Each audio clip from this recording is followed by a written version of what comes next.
Ya han pasado 10 años de aquel suceso, pero lo recuerdo claramente, pues es la experiencia más aterradora que he vivido. Era mi último año en la Facultad de Comunicación y todo era perfecto. Fotografía y edición era mi materia favorita, y aunque demandaba mucho de mi tiempo, me encantaba estar viviendo mi sueño de niño, ser reportero. Los proyectos finales se acercaban, y uno de los que más me emocionaba era el de esa materia, pues debíamos poner en práctica todo lo que habíamos aprendido durante el semestre. Sinceramente, era muy bueno en eso, siempre tenía las mejores notas, pero esta vez no sabía sobre qué hacer mi proyecto. El proyecto era en equipos y teníamos que hacer un documental en video acerca de algún tema interesante y principalmente captar la esencia de algún lugar, que debía tener mucha historia que contar. Mis amigos y yo habíamos pensado en un exmuseo. Iba a ser increíble retratar cada detalle, pero el encargado nos dijo a última hora que nuestra propuesta había sido desacatada, así que teníamos que encontrar otro lugar. Al llegar al departamento le conté a mi novia sobre aquel inconveniente. Ella se quedó pensando un rato y después me comentó que le habían contado sobre un hospital psiquiátrico abandonado en las afueras de la ciudad, que tenía una gran historia, puesto que había sido el más popular en los 70. A ella le encantaban las historias de terror, y por eso sabía demasiado acerca de eso. Aunque para ser sinceros, a mí no me gustaban mucho esos temas. Era escéptico y me parecía ridículo pensar en objetos que se mueven solos o fantasmas. Pero la idea no sonaba tan mal, pues podíamos hacer un reportaje sobre lo acontecido ahí y grabar todo el lugar por la noche. Seríamos la sensación, pues dudaba que alguien más hiciera algo así. Hice la propuesta a mis amigos y ellos aceptaron, pero de nuevo debíamos pedir permiso. Mi novia me pidió ir con nosotros, ya que le emocionaba mucho conocer el lugar. Acepté con gusto, e incluso le dije que podía estar en la grabación con nosotros, si es que aceptaban darnos permiso, y así vivir la experiencia junto conmigo. Decidimos ir al día siguiente saliendo de la universidad. Íbamos mis 3 amigos, Pedro, Juan y Jorge, mi novia Raquel y yo. Nos llevó algo de tiempo llegar hasta ahí, y en el camino íbamos planeando qué decir para que nos dieran permiso. Incluso llevamos un oficio de la escuela para que fuera más fácil. Después de una larga hora de camino, llegamos y la verdad nos sorprendimos cuando vimos lo grande que era el lugar. Yo no creía en nada de vibras, pero si pudiera describir la vibra de ese lugar, diría que era pesada y aterradora. El hospital era enorme. La pintura, que alguna vez fue blanca, estaba desgastada y ahora era amarilla. Eran 3 pisos y la puerta de entrada era gigante. Estaba grafiteada, seguramente por la gente que se metía y vandalizaba por la noche. Daba un aspecto espeluznante. El guardia nos recibió con desconfianza, pero después de contarle el proyecto, se portó muy amable. Aceptó que entráramos y grabáramos, siempre y cuando no hiciéramos ningún daño a la propiedad. Además, nos dijo que él no se hacía responsable de cualquier acontecimiento extraño, porque en aquel lugar pasaban cosas muy raras. Nos empezó a dar un recorrido y nos contó acerca del lugar. Cuando entramos a la planta baja, pude sentir cómo la piel se me ponía chinita, pues había una vibra muy pesada, y aunque era de día se veía muy oscuro dentro, demasiado tétrico, incluso para mí. Las paredes estaban pintadas de blanco, pero se notaban manchas de lo que parecía ser sangre. La recepción tenía una computadora y un teléfono muy viejos, todos llenos de polvo, así como papeles, los que parecían ser expedientes, y un libro de visitas aún abierto con la fecha del 7 de septiembre de 1966. Nos llevó a los cuartos. En ellos solo había una cama individual y una pequeña mesita de noche al lado. La pintura de estos era diferente. Estaban pintados de un verde opaco.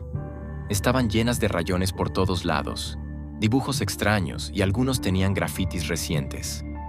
Después, mientras subíamos las escaleras, el guardia nos contó que ese hospital había sido clausurado en 1970, ya que se practicaban lobotomías y experimentos aterradores a muchos de los pacientes, que definitivamente nunca saldrían, pues quedaban mucho peor, o muertos.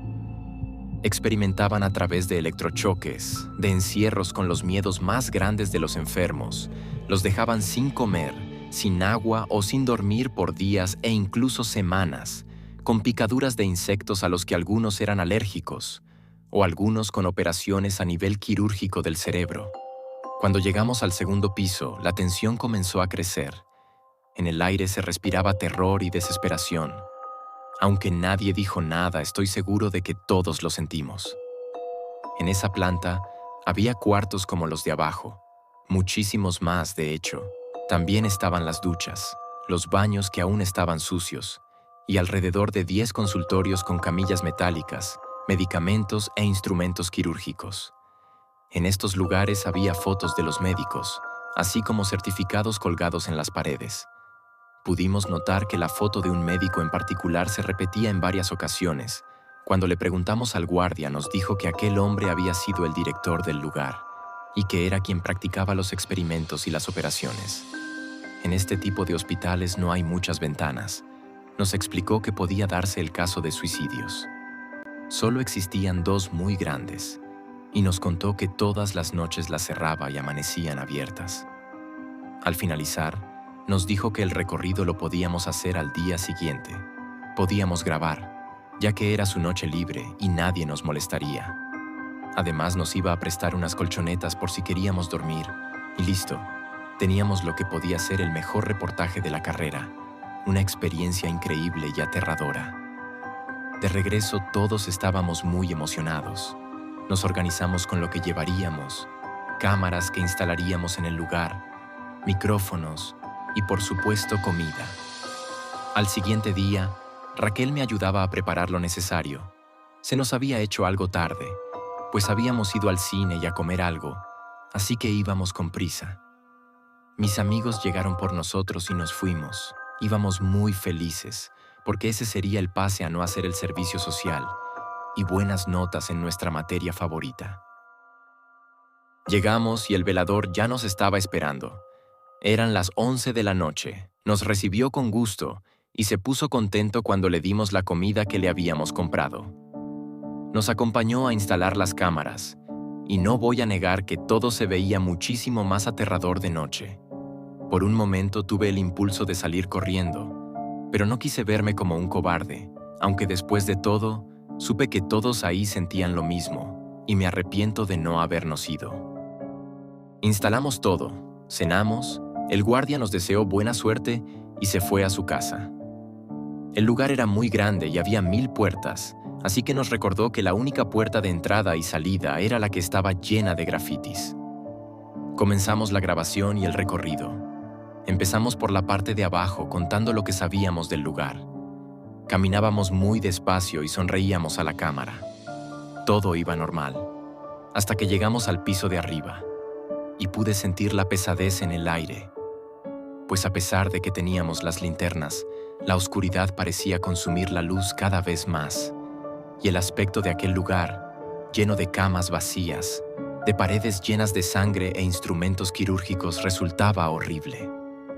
Raquel nos dijo que la vibra era mala, puesto que en ese lugar hubo mucho sufrimiento, desesperación y locura.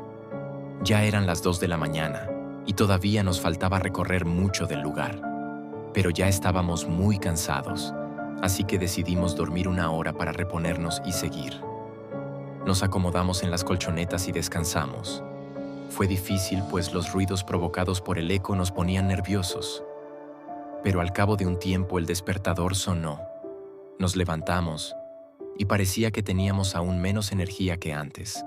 Nadie entendía por qué. Tomamos algo de agua y decidimos seguir.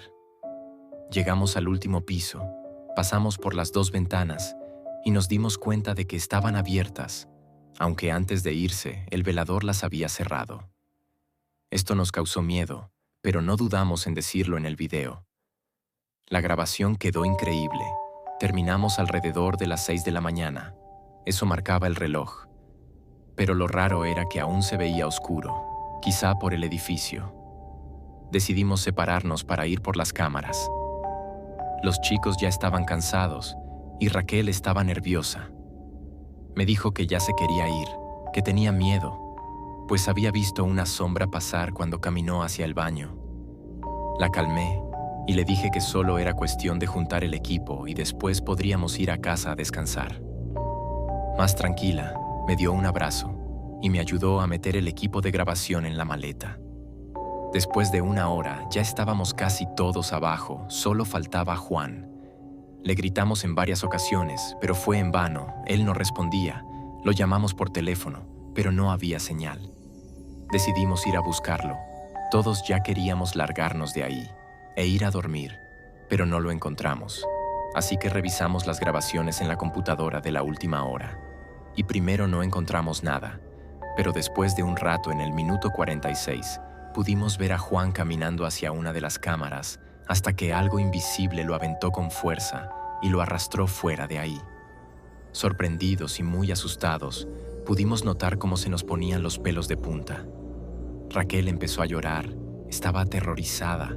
Traté de calmarla, alentando a todos a buscar a Juan, pero a pesar de todos nuestros intentos no pudimos encontrarlo.